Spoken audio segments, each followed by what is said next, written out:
Hi, everyone. Thank you so much for attending our annual immigration law update.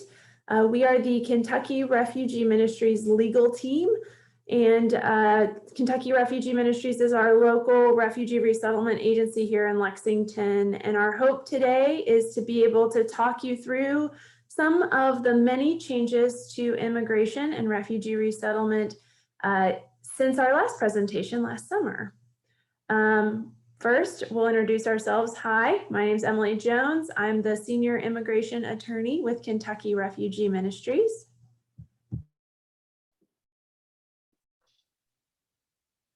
Hi, I'm Katie Taylor. I'm one of our other immigration attorneys here at KRM. And hello, I'm Tatiana Lipsey, another immigration attorney at KRM. How we'll be doing this presentation today is through a shared screen PowerPoint. So let me get that pulled up for us.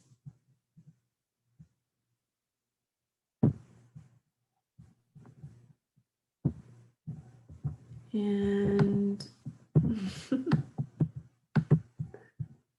there we go. Okay. So today we're going to be covering several different topics in immigration law. As part of our update, we'll be talking about refugee resettlement, the travel ban, the COVID-19 pandemic related travel bans, asylum law, the Central American Minors Program, the public charge rule, the medical insurance requirements, temporary protected status, DACA, or deferred action for childhood arrivals, and citizenship. So we've added some categories this year. We're going to do our best to get in and out within an hour, but if we don't, sorry everyone, we're doing our best. Okay, so we'll start today with refugee resettlement. For those of you who are not familiar with what refugee resettlement is, it's a federal program where the United States allows folks who have been determined to be refugees to enter the United States and receive services from various agencies throughout the country. The definition of refugee is set in US law in the Immigration Nationality Act. And in order to be a refugee, you must be outside of your country or have no nationality and be unable or unwilling to return to your home country. And you must be unable or unwilling to avail yourself of the protection of that country because of persecution or a well-founded fear of persecution. That persecution has to be on the basis of race, religion, nationality, membership in a particular social group, or political opinion. And again, this is a status that you are given before you enter the United States. You are determined to meet this definition. Every year, under the Refugee Act of 1980, the president is able to set a ceiling or the maximum number of refugees allowed to be resettled. We put up a chart of the last 10 years for your reference. You can see that this fiscal year, 2021, the refugee ceiling was revised. That's because the refugee ceiling is set at the beginning of a fiscal year. So usually the end of September, early October, the president sets that number. If you recall, the president in late September, early October was a different president than we have now.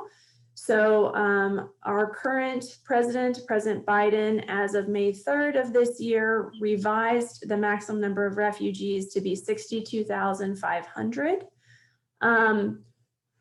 That said, because of the global pandemic, or I guess all pandemics are global, but because of the pandemic, we've had a reduced number of refugees admitted. So as of the end of April, which is the most recent number that I could find, only 2,334 refugees have been admitted to the United States. There's hope that more will be able to come before the end of the fiscal year, but the likelihood of us actually reaching this 62,500 is pretty slim, because what are we now, the end of May, and we only have until the end of September. We've done a lot of we've brought a lot of refugees in a given month in the past, but a lot of our systems have kind of downsized over the last 4 years because the ceilings have been so low, and then due to the shutdowns with the pandemic, our pipeline doesn't have as many folks in it as it might on any other given year. So it will be to be determined, I guess, how many folks will actually get here. That said, we are actually getting refugees. They are coming, and we have a few scheduled arrivals in the coming weeks. So we'll see, fingers crossed. I must have missed one of our animations here. We were trying to get rid of them. There was also a presidential proclamation signed by President Biden in early February of this year, revoking several of the other previous administration's proclamations that involved refugee resettlement. I don't know how many of you have come to our presentation in the last several years, but we've been trying to keep everybody updated on what was going on. The February 4th proclamation revoked the enhanced vetting capability executive order, the requirement for state and local involvement or permission for refugee resettlement from a previous executive order, and then the presidential memo from March of 2017 that heightened screenings and vetting and slowed everything down has also been revoked. Their revocation, of course, means that they stopped what those orders required, but it's not necessarily clear how fast or how quickly the agencies have been able to change gears or shift gears. So we haven't actually seen what this means for the pipeline for refugees and actual refugee resettlement here in the United States. It's all waiting to be seen, I suppose is how we should say that, which might be just the theme of this year's presentation, waiting to see what's going on. So that's all for refugee resettlement, and we'll move on to the travel ban. Yeah, thank you, Emily. I think you've covered a lot of changes in the last year, and as far as travel bans, there's no difference here. There's been big changes. The travel bans that were in place under the Trump administration that went through several iterations and up and down from the Supreme Court and back, ultimately covered individuals from Burma, Eritrea, Iran, Kyrgyzstan, Libya, Nigeria, North Korea, Somalia, Sudan, Syria, Tanzania, Venezuela, and Yemen. That was in place up until January 20th, 2021, when President Biden took office and revoked the travel ban for these countries specifically. And in the order, President Biden also laid out a plan to establish guidance for how individuals from these countries who were previously denied the ability to travel to the United States, how they might be treated in the future, and basically not harmed for having been subject to the travel ban previously. That said, there are still travel bans in place, but they are related to COVID-19.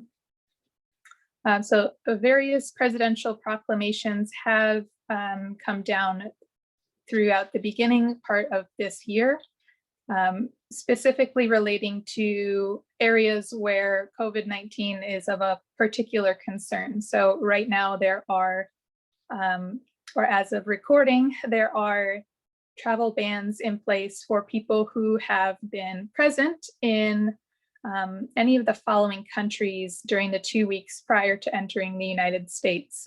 So that includes Brazil, China, Iran, Ireland, the United Kingdom, the European Schengen Zone, South Africa, and most recently, India.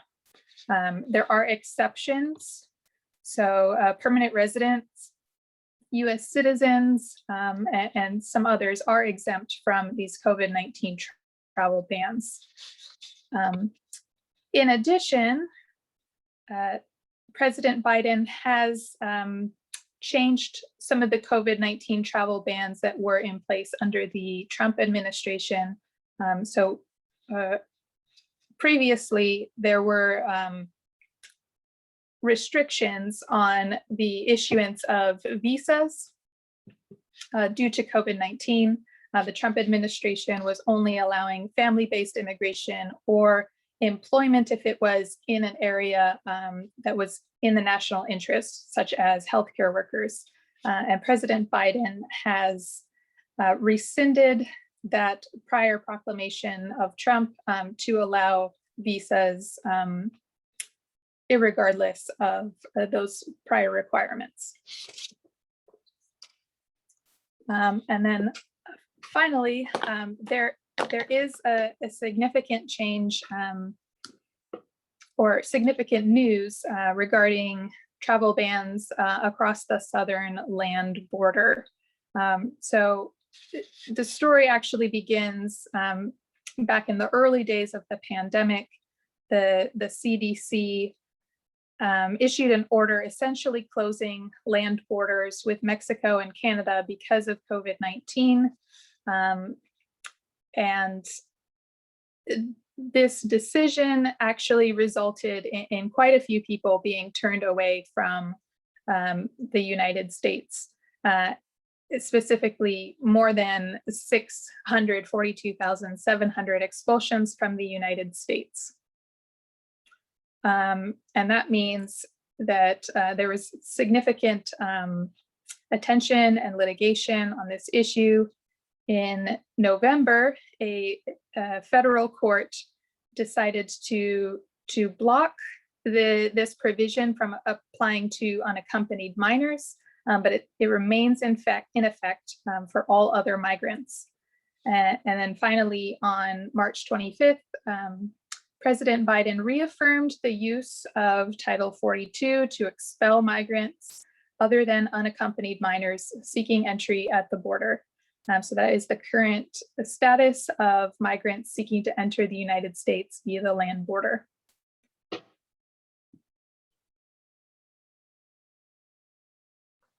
Okay, so I'm going to talk a little bit about asylum. Emily's already kind of gone over this definition. The asylees have to meet the same definition as refugees do. And so this is what Emily was going over earlier. So the difference between asylees and refugees is asylees are in the United States and they are on US soil when they are seeking asylum status. So refugees are given refugee status when they are in another country. And so by the time they come into the United States, they never have an undocumented period. They're always here with status. That is different for asylum seekers. Asylum seekers are generally the people you hear about coming to the border, seeking asylum, seeking protection. They enter the United States and process their asylum case, or when the migrant protection protocol was in place, they were doing it at the border and then entering to talk with judges. But asylum seekers can also come here other ways through visas or other things like that. But the big difference is refugees are given refugee status outside of the United States before they enter the country, and asylum seekers are given asylum in the United States when they're already on our soil. So that's just a review of the differences. So the changes in asylum law, I guess just to preface this is I recently was attending a presentation, a government employee I felt like just summed it up really well, is basically over the past 4 years with asylum law, a lot of things almost changed, but very few things actually changed, because a lot of stuff that has happened in the past couple of years, there's been a lot of new regulations or new rulemaking or things like that, but most everything has gotten enjoined in federal courts.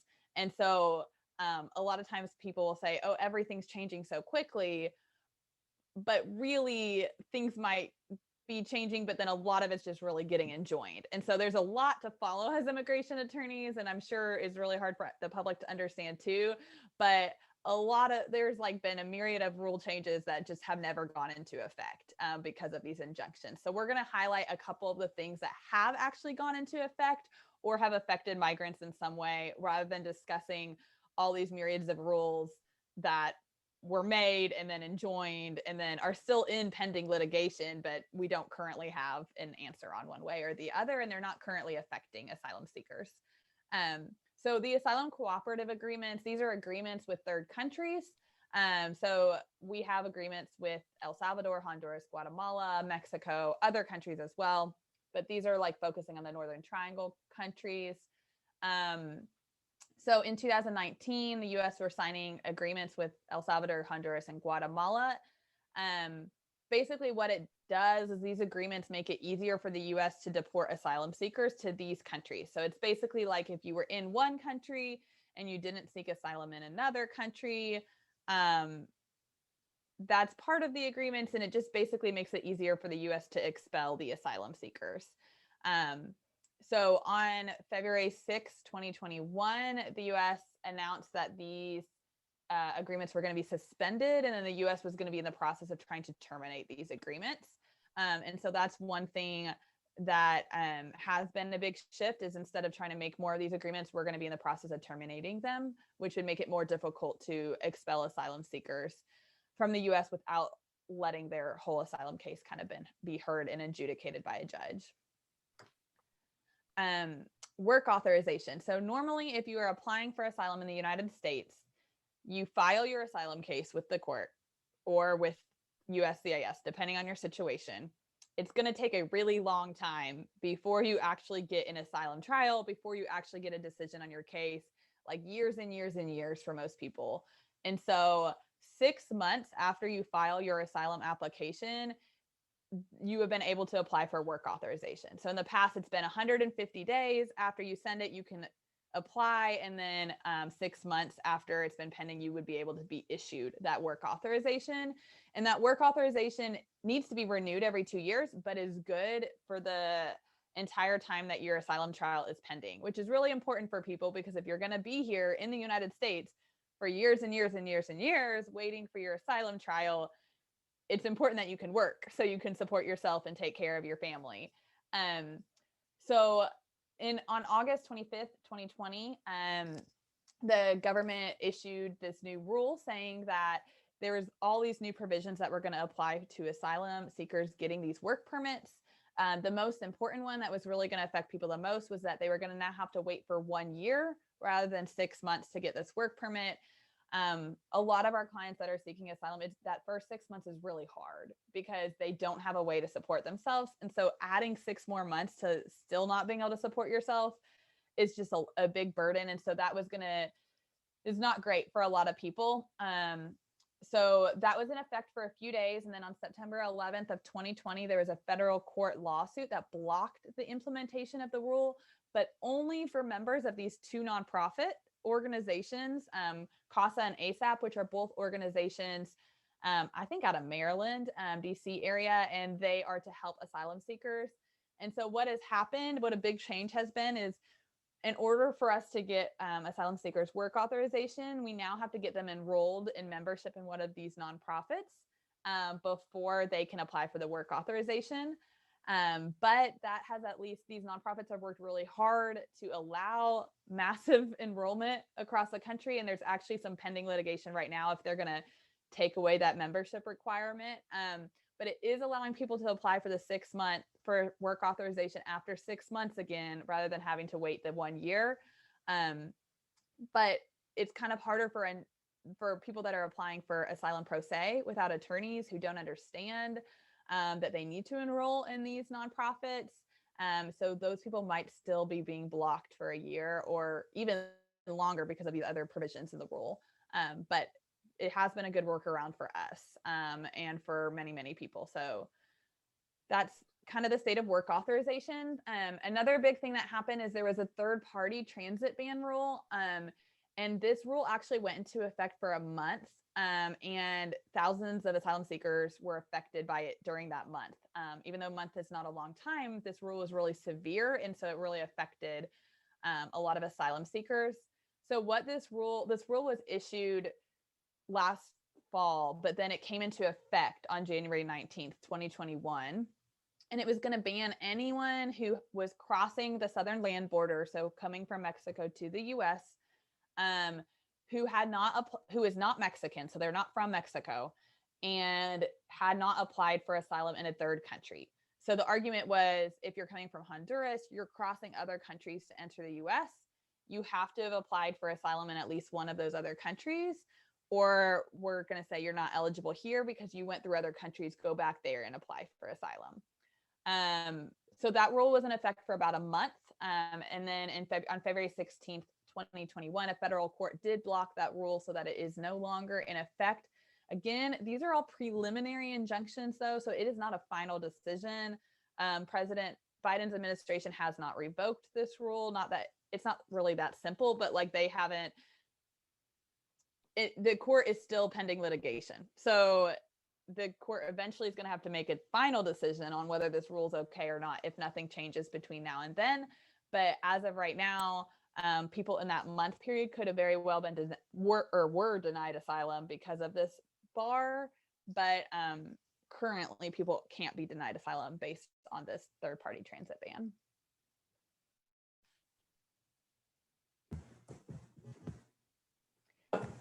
And then I think this is the last slide we have on asylum, maybe. Okay. So the Migrant Protection Protocol, the Remain in Mexico policy, I believe we talked about this our last update that we did. This was a policy that President Trump's administration put into effect, basically forcing everyone that was coming to the US to ask for asylum to remain in Mexico pending the whole process to get asylum until their trial, and then they would find out whether they got asylum or not, basically in Mexico, and then be brought into the US. It was lots and lots of people. I'm trying to think, I don't remember the number off my top of my head, but it was lots and lots of people just stuck in Mexico for years and years and years, because like we talked about earlier, the asylum process is years long. So that's been kind of the state of affairs for the past few years.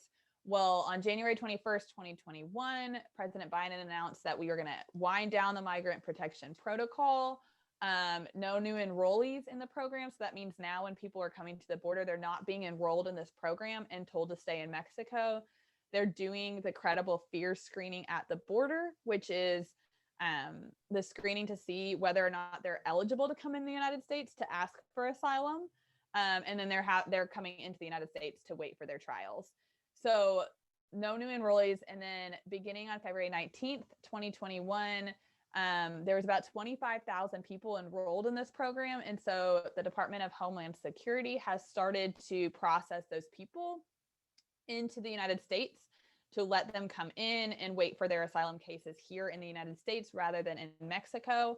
That's actually been happening pretty quickly. I want to say I was recently a part of a presentation where they said that 8,000 had already been entered in. And so that's relatively quickly at that speed.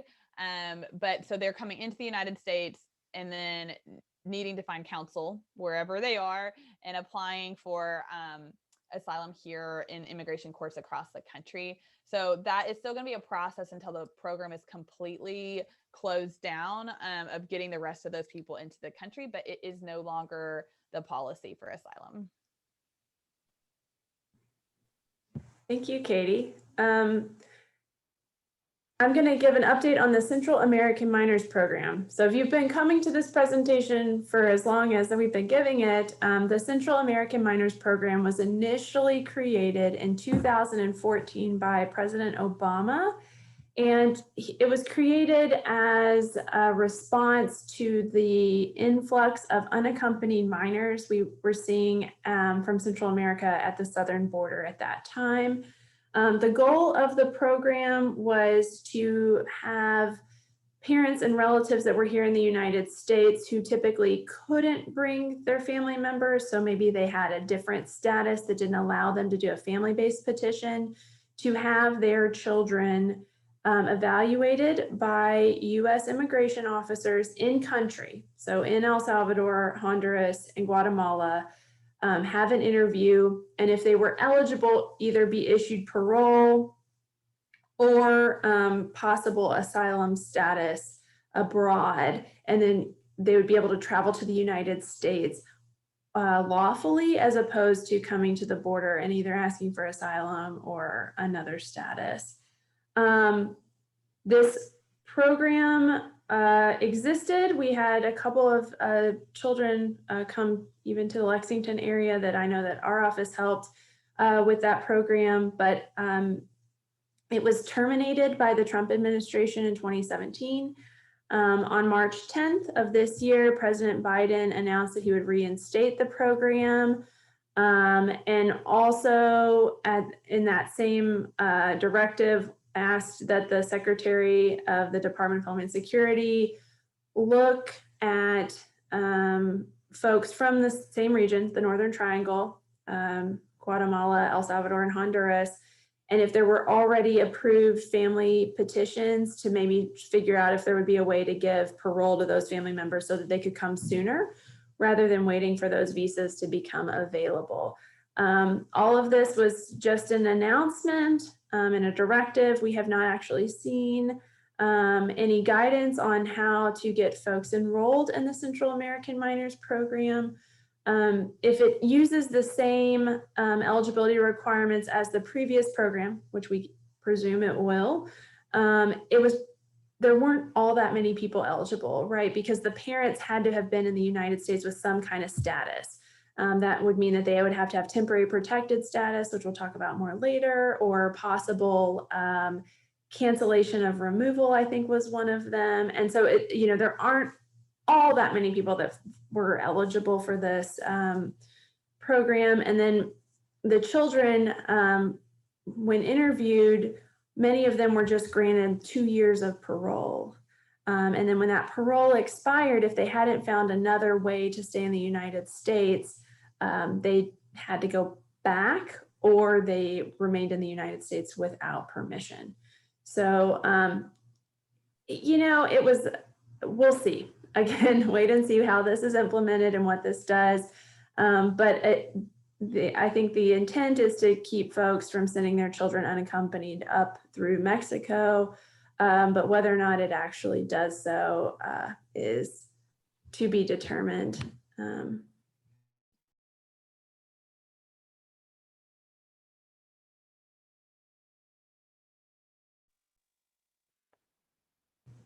I think this one's for Tatiana. Yeah, thanks, Emily. So more big changes in immigration related to the public charge ground of inadmissibility, which means that in order to be admitted into the United States, immigration looks at whether someone will become or is likely to become a public charge.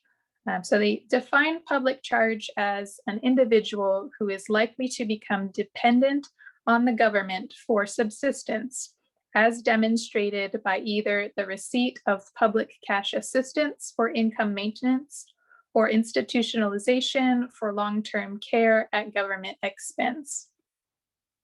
And this public charge ground of inadmissibility has been part of the immigration statutes for a very long time, but it's only gotten special attention in recent years when the Trump administration decided to enforce it quite strictly.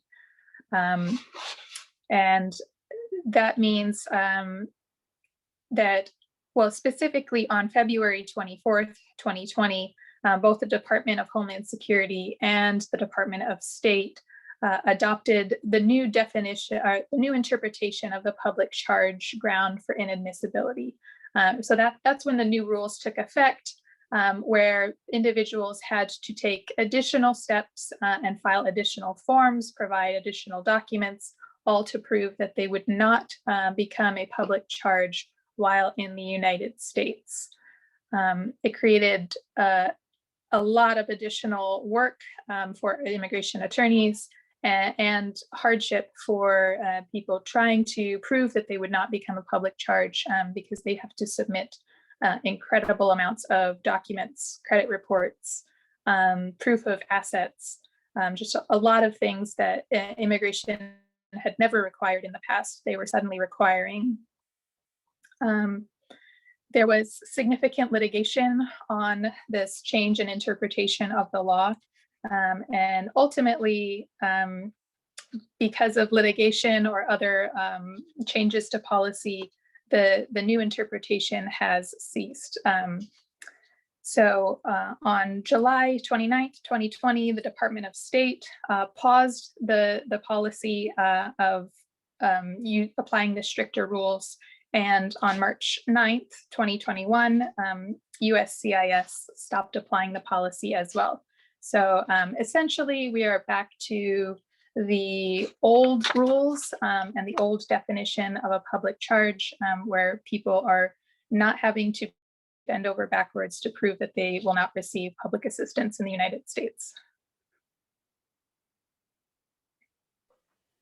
Okay, so medical insurance, this is kind of another one of those, oh, something almost happened and didn't really kind of rules, but we just wanted to point this one out.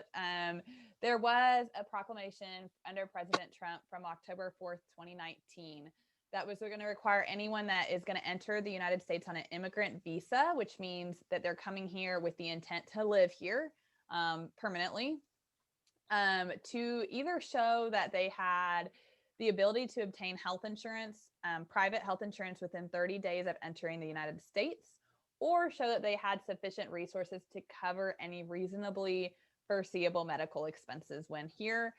The intent of this proclamation was to protect healthcare systems against like having to give free healthcare to immigrants that were to come here and not have any type of insurance. So the proclamation went into effect on November 3rd, 2019. So it was in effect for about a month before it was blocked on November 26, 2019 via a preliminary injunction. And then on May 14th of this year, just recently, President Biden signed a proclamation saying he's just going to get rid of it, which again, that's kind of what we were talking about earlier, is this federal court ruling is a preliminary injunction. So it's basically, it's stopping it until there's a full litigation and the federal court makes a final decision. But since President Biden issued that proclamation on May 14th, getting rid of the rule, we now don't really have to worry about the court getting to a full adjudication because the rule is revoked. So previously, this was something that was affecting consular processing clients that were family members that people were trying to bring at U.S. embassies. They were having to prove that their family could add them onto their private insurance policies or purchase private insurance policies before they entered the United States. That was definitely something we were having to work with a lot of clients on, but it is now revoked, and we don't really have to worry about the court litigation since it's fully revoked and we're not just basing it on the preliminary injunction. Yeah, so the next area that's seen some changes, especially recently, is TPS, or temporary protected status, which we've mentioned a couple of times before. And for anyone who does not know, temporary protected status is a temporary protection from removal for the United States. It's not a permanent status. It's not a path. But it can serve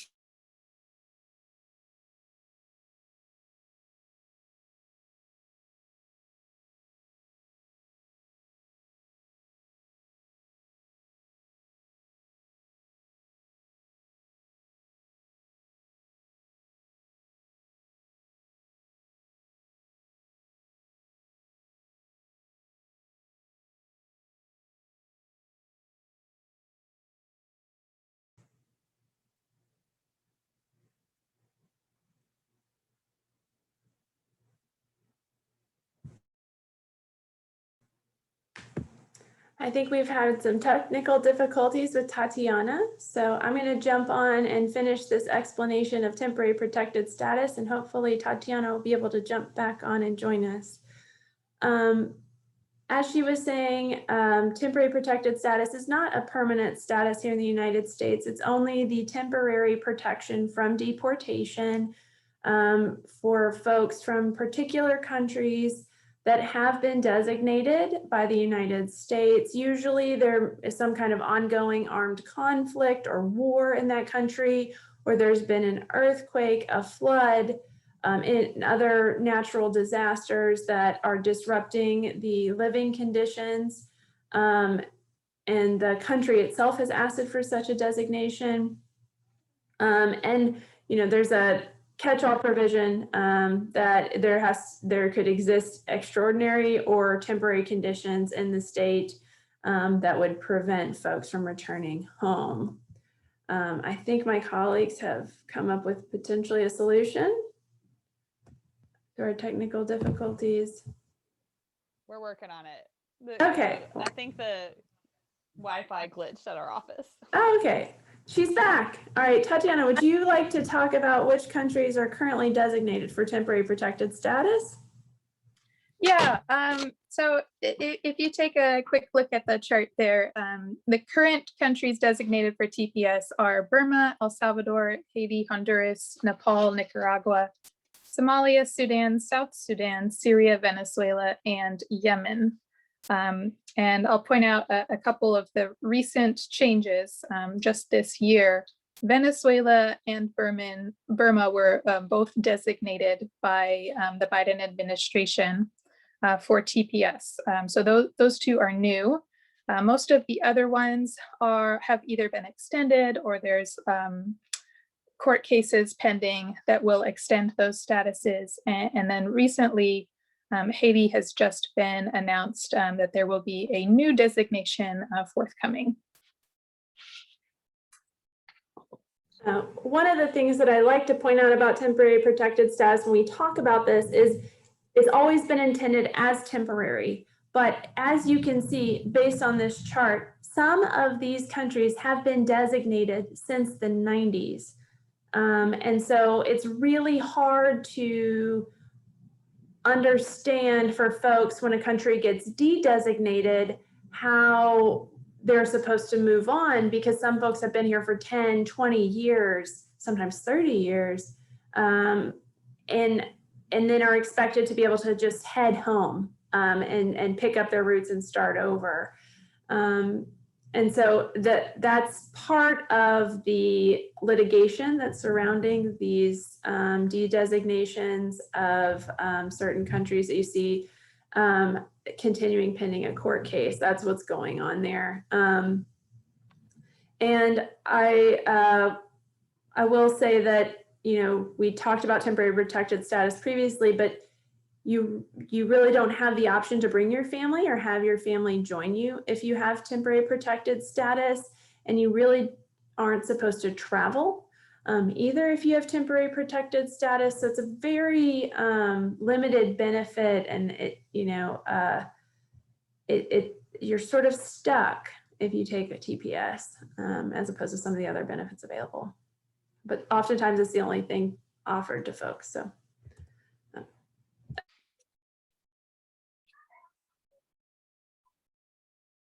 Yeah, it's DACA. Okay, another status that you've heard a lot about recently in the last few years is DACA. It stands for Deferred Action for Childhood Arrivals. It was created by the Obama administration. It, like TPS, is not a path to any other lawful immigration status. And it's really just an agreement between an individual and the government. The individual presents themselves and says, I'm here, I'm not supposed to be. And the government says, okay, we acknowledge you are deportable, but we agree not to deport you for a period of time. It can be renewed or it's set up to be renewed every 2 years. We'll pause there. Who was eligible for DACA? Anyone who was under 31 on June 15th of 2012, who entered the United States before they turned 16, who could show that they had lived in the United States since June 15th, 2007, and who was either in school, had graduated from high school, gotten their GED, or had been honorably discharged from the military. This program, goodness gracious, was rescinded by the Trump administration, but then subjected to several lawsuits all over the country in lots of different circuit courts around the country. And ultimately, those cases made it up to the US Supreme Court. So I believe last year during our presentation, we were updating you that the Supreme Court had issued their decision on the DACA case, saying that the rescission of DACA by the Trump administration was arbitrary and capricious under the APA. And then when they decided that, that meant that the lower court cases got sent back down for those courts to decide based on the Supreme Court's interpretation of the rescission. So a month later, in July, the District of Maryland restored DACA to its pre-rescission status and said that the Department of Homeland Security could no longer rescind DACA. About 10 days later, the Department of Homeland Security issued its own memorandum and said that they would reject all DACA applications for initial DACA, and that they were not going to entertain any applications for advanced parole, which is the ability to travel outside the country if you have DACA, and that they were only going to give DACA renewals and employment authorizations in 1-year increments instead of 2-year increments. Then in November, up in New York, that case, they found that the DHS acting secretary did not have the authority that he thought he had in July to issue the memo that he issued. So they certified a class, and then by December, they ordered the USCIS to start accepting first-time DACA applications again, and to extend all of the 1-year grants to 2 years. And a few days later, USCIS updated its website in compliance with that order. So while Biden has signed an executive proclamation or order reaffirming DACA and saying that he agrees with DACA, the reason that DACA is still in place is actually all of these court cases and all of this litigation that has surrounded the program. There is still a court case pending around DACA where several states sued the government to try to get DACA declared unconstitutional. And that case is actually still pending in the Texas court. And there's still, I think, yeah, that slide's gone now, but basically they're still fighting over this in court. So even though the Supreme Court said that the Trump rescission was arbitrary and capricious, the court still hasn't necessarily decided whether or not the program itself is constitutional. So still up in the air, but what is the current status of DACA? The government is now processing initial DACA applications and continuing to process renewals. So if you or someone you know meets the eligibility requirements and didn't get DACA the first time around, they could, if they wanted to, apply now. Again, there are risks to that, and everyone should talk to an immigration attorney if they're considering it, but that is an option that's available as of today, May 25th, 2021 at 12 o'clock, as far as we know. Okay. So lastly, citizenship. Okay, so this is just a brief note because this was in the news, so we wanted to update. I know a lot of people heard about this. It's again another one of those things that almost happened but didn't really happen. So on December 1st, 2020, USCIS was issuing a new version of their history test. So in order to become a United States citizen, unless you have a medical exemption from a doctor, you must pass a history test, an English reading and writing test, and an interview. So this new provision was aimed at the history test. The old version of the test was a 100-question history test. At an interview, you would have an officer ask you up to 10 questions, and you have to get 6 of the 10 correct. The new version was going to have 128 questions on it, and you would have to get 12 out of 20 of those correct. So it's more questions with the same, like, you had to have the same pass rate though. And so that started becoming the rule on December 1st, 2020. Well, on March 1st, 2021, USCIS decided to go back to the old test. And so we're back at the 100-question test with the 6 out of 10 correct. There was a window for the few months that was active, where if you applied in that window, you could choose which test to take in case you had been studying for one versus for the other. But other than that, we're now back at the point where everyone's just on the old test.